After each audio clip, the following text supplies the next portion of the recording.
समस्या केवल अतिक्रमण की ही नहीं थी, यहाँ पानी की और बिजली की दोनों की भी बड़ी भारी समस्या थी। कई दिन से बस्ती वालों के और व्यापारियों के फ़ोन आ रहे थे।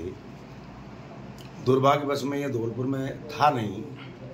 कल मेरे को पूर्व सरपंच बालकृष्ण जी ने मुझे बताई कि साहब व्यापारी बड़े परेशान और दुखी हैं, और अतिक्रमण जो वास्तव में अतिक्रमण है उसे तो हटाने के लिए कोई खास बात नहीं, हटा लेंगे, लेकिन नुकसान अगर ये हटाते हैं तो नुकसान ज़्यादा होगा।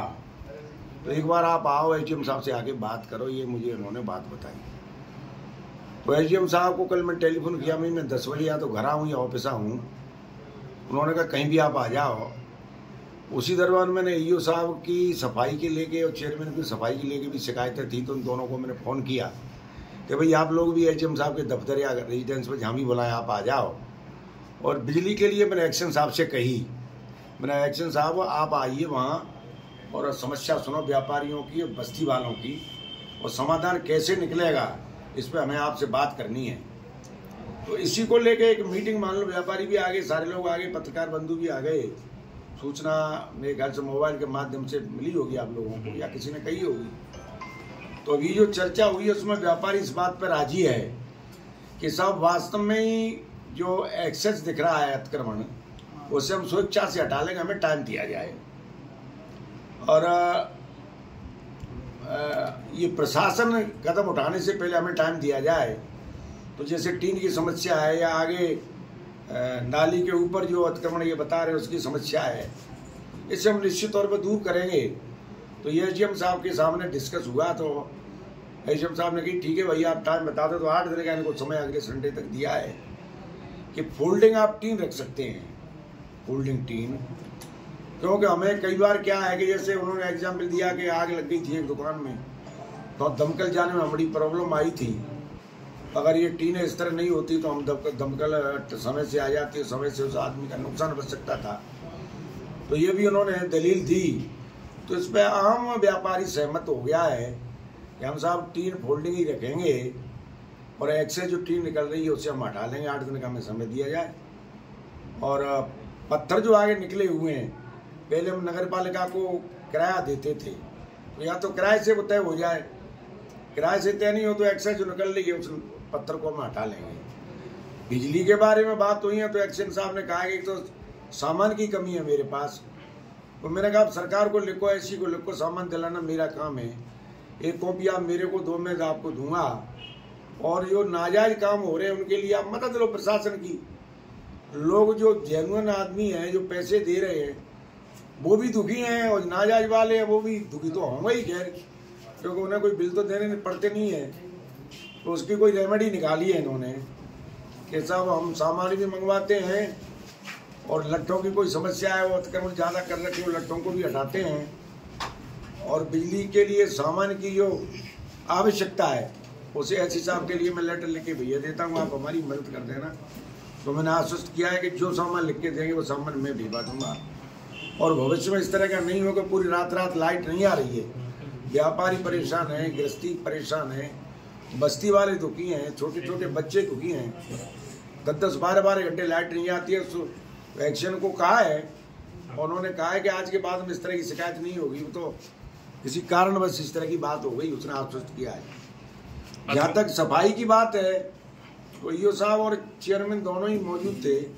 उन्होंने आश्वस्त किया है कि साहब जहाँ जहाँ आप बता रहे हैं गंदगी वहाँ नहीं रहेगी, हम टोटल सफाई यहाँ से लग जाएंगी, और कोई सफाई गंदगी शहर के अंदर नहीं रहेगी, टोटल हम सफाई करके आपको देंगे। विधायक महोदय, जो आदेश है हाईकोर्ट के, क्या ये आदेश हमारे बाड़ी शहर के लिए प्रभावी रहेंगे या 8 दिन बाद यही पोजीशन फिर? देखो हाईकोर्ट को तो चैलेंज कौन कर सकता है। नहीं, आपके अनुसार ये अतिक्रमण हटना चाहिए कि नहीं हटना चाहिए? मतलब देखो आम आदमी की शिकायत है ये। मान लीजिए एक व्यापारी अतिक्रमण करके सुखी है, तो हम आम आदमी तो दुखी है, तो आम आदमी की भी समस्या देखनी पड़ेगी। भाई व्यापारी भी दुखी नहीं हो और आम आदमी दुखी नहीं हो, वो रास्ता निकालना हम चाहते हैं। अब जैसे टीन है तो टीन की कह दी भाई फोल्डिंग रखिए और एक लिमिट में रखिए आप। यही तो इनसे निर्देश दिए हैं, यही इनसे कहा है कि टीन की अगर तुम्हारी मजबूरी है कि साथ गर्मी का दिन है और डायरेक्ट धूप जो है अंदर तक आती है दुकानों में, उसके लिए फोल्डिंग टीन रख लो आप, या आजकल साहब कपड़े बड़े मोटे मोटे आ रहे हैं, उसका भी ये प्रयोग कर सकते हैं। तो जहाँ परसेंटेज में लोग दुखी है पहले वो देखना पड़ेगा। आम आवाम की तो यही है कि साहब अतिक्रमण हटना चाहिए, बाड़ी में इतनी चौड़ी सड़कें हैं आपको पता है, और उसमें भी अतिक्रमण हो जाए। एक तो सड़क ही माशाअल्लाह बाड़ी की इतनी सकरी है, उस पर कब्जा हो जाए तो बाहर की तो छोड़ी आदमी पैदल नहीं निकल सकता। वो अतिक्रमण तो हटना चाहिए जो वास्तव अतिक्रमण है। उस अतिक्रमण में कई लोग वैसे भी दुखी हैं बेचारे। अब जैसे ठेल की समस्या बताई कि दुकानों के सामने दुकानदार ठेल वालों से पैसे लेते हैं, रास्ता पूरा जाम हो गया, उसके लिए पेनल्टी लगा दी। आज से पेनल्टी लगाएंगे अगर ठेल किसी के सामने मिल गई। ठेलों की जगह चिन्हित कर दी है कि इन रोडों पर ठेल लगाएंगे, आज आदेश हो जाएंगे इसके।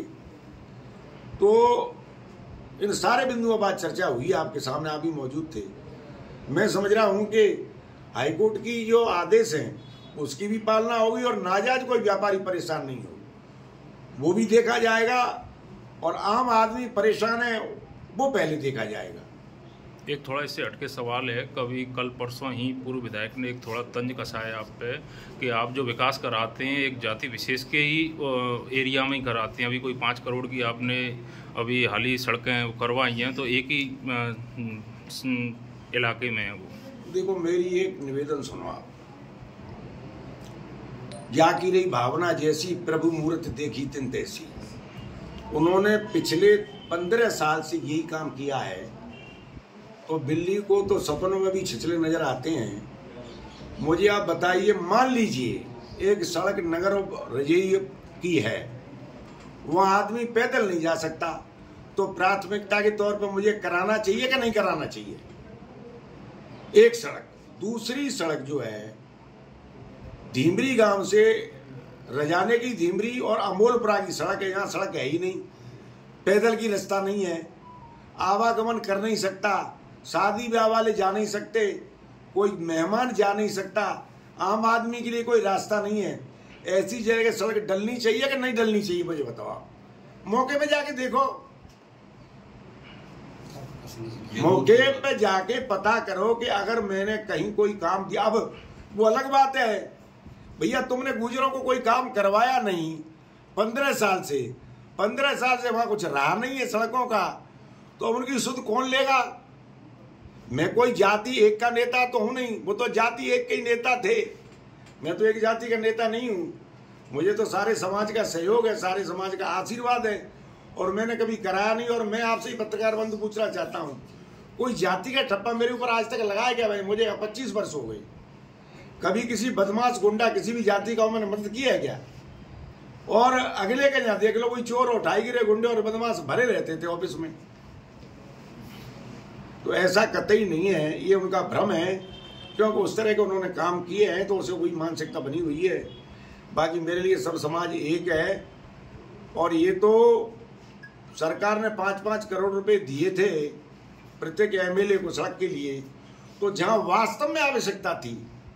और वो दुर्भाग्य से ये है कि गुजरों का इलाका है, अब उसे जाति से जोड़ दो, किसी से भी जोड़ दो, वो एक अलग बात है। बाकी ऐसा कुछ नहीं है मेरी, न मेरी ऐसी सोच है, न ऐसी भावना, न कभी रहेगी, न कभी रही है।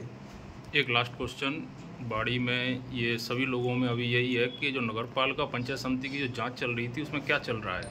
नगरपालिका पंचायती में इसका बेटा आ रहा था प्रधान एक उच्चैन की इंक्वायरी चली थी, उसमें प्रधान उच्चैन चला गया, कई जगह ऐसे कांड हुए थे, इनका बेटा भी आ रहा था। तो इन्होंने गजेंद्र से, जो मंत्री हैं जल संसाधन मंत्री गजेंद्र जी, उन गजेंद्र जी से निवेदन करके रिक्वेस्ट करके कि साहब इस जाके वीडियो के चक्कर में मेरा लड़का सस्पेंड हो जाएगा, तो ऐसे कुछ समय के लिए रोक दिया जाए, जो मैंने सुना है। तो वो जांच रुकी हुई पड़ी है गजेंद्र सिंह की मेहरबानी से। गजेंद्र सिंह ने मचकुंड पे जब आए थे, सीएम मचकुंड पे आए थे, गजेंद्र के साथ थे शेखावत जी, अगर आपको ध्यान हो तो यहाँ भी आए थे वो आपके यहाँ बाड़ी में। तब इन्होंने बुला के प्रशासन को ये कही इस जांच को थोड़ा लंबी कर दो। अब लंबी पड़ी है, अब सरकार सदन चलेगा तब हम कहेंगे जांच को, पीछे तो हम छोड़ेंगे नहीं। इसने तो अपने बच्चे के प्राण बचाने के लिए, और वीडियो भी इस समय बच रहा है। कागज कभी मरता नहीं है, कागज नहीं कभी मरता। आदमी की तो मौत हो सकती है, कागज की मौत कभी नहीं होती। समय आ रहा है, जांच भी होगी, सजा भी मिलेगी, और वक्त की बात है। चोरनी चल रही है शेखावत जी की, उन्होंने सीएम साहब से कह दी, सीएम साहब ने उसे रोक रखा है। अब कब कराएंगे जांच, ये पता लगी। हम भी मिलेंगे सीएम साहब से, संबंधित मंत्री से भी मिलेंगे। ये है वास्तविकता। ठीक है।